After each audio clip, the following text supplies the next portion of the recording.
এবং তার উপর বকশিশ করে দাও, তাতেই তোমার মোহরানা আদায় হয়ে যাবে। আল্লাহ রাব্বুল আলামিনের এই কথা শুনে হযরত আদম আলাইহিস সালামের মনে একটি প্রশ্ন উদিত হলো, যার প্রতি আমাকে দরুদ শরীফ পাঠ করার নির্দেশ করা হলো, তার পরিচয় সম্পর্কে তো আমি অবগত নই। সে কি আমার বংশধরদের মধ্যে কোনো ব্যক্তি হবে, নাকি অন্য কোন জাতির মধ্য থেকে সে কোনো ব্যক্তি? এই রূপ ভাবনার উদয় হওয়া মাত্র তাকে একবার দেখার জন্য হযরত আদম আলাইহিস সালামের মনে প্রবল আগ্রহ জন্মালো।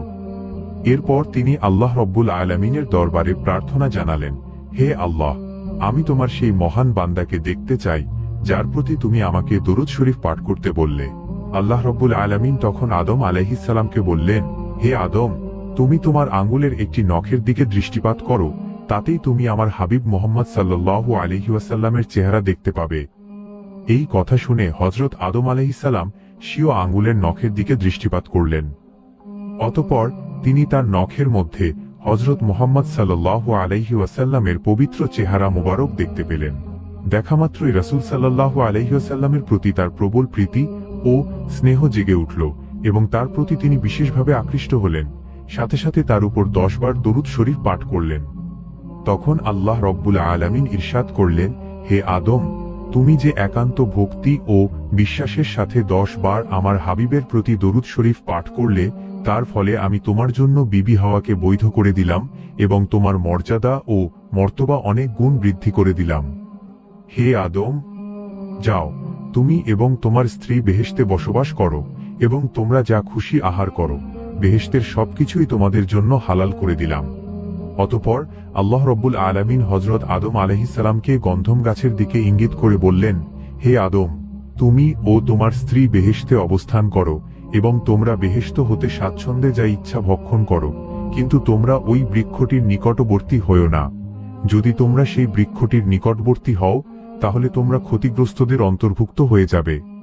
তখন হযরত আদম আলাইহিস সালাম বললেন, হে মাবুদ, আমরা পুরোপুরিভাবে আপনার আদেশ পালন করব। আপনার অসীম অনুগ্রহে আমরা জান্নাতে অফুরন্ত নিয়ামত লাভ করেছি এবং এখানে আমাদের এত সুখ শান্তি নসিব হয়েছে, তাতে ওই একটিমাত্র বৃক্ষের ফল ভক্ষণ না করলে আমাদের এমন কি বা আসে যায়? আর সেই বৃক্ষের ফল ভক্ষণ করে আমরা কেনই বা আপনার আদেশ অমান্য করব? আর এতে কি আমাদের কোনো উপকার রয়েছে? আল্লাহ তাআলা বললেন, হে আদম, ওই বৃক্ষের ফল না খেলে তোমাদের কোনোই ক্ষতি হবে না, কিন্তু যদি তোমরা তার ফল ভক্ষণ করে ফেলো, তাহলে তোমরা এমন ক্ষতির সম্মুখীন হবে যা কোনো কিছু দ্বারাই পূরণ করা যাবে না।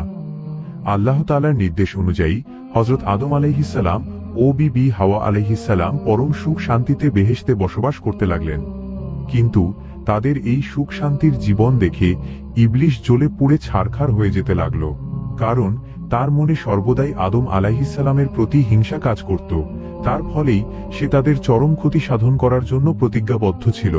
তাই সে সর্বদাই এই চিন্তায় মগ্ন ছিল যে কি করে শীঘ্রই তাদেরকে বেহেশত থেকে বহিষ্কার করা যায়। ইবলিশকে যদিও বেহেশত থেকে বাইরে বের করে দেওয়া হয়েছিল, তথাপি সে সপ্ত আসমান পর্যন্ত সর্বদা অবাধ গতিতে বিচরণ করতে পারত। সুতরাং সে সপ্ত আসমান অতিক্রম করে একেবারে বেহেশতের দরজা পর্যন্ত উপনীত হতে পারত এবং ঘন ঘন সে বেহেশতের দরজার সামনে আসা যাওয়া করতে থাকত। কিন্তু সে বেহেশতের ভিতরে কোনো ক্রমেই প্রবেশ করতে পারছিল না।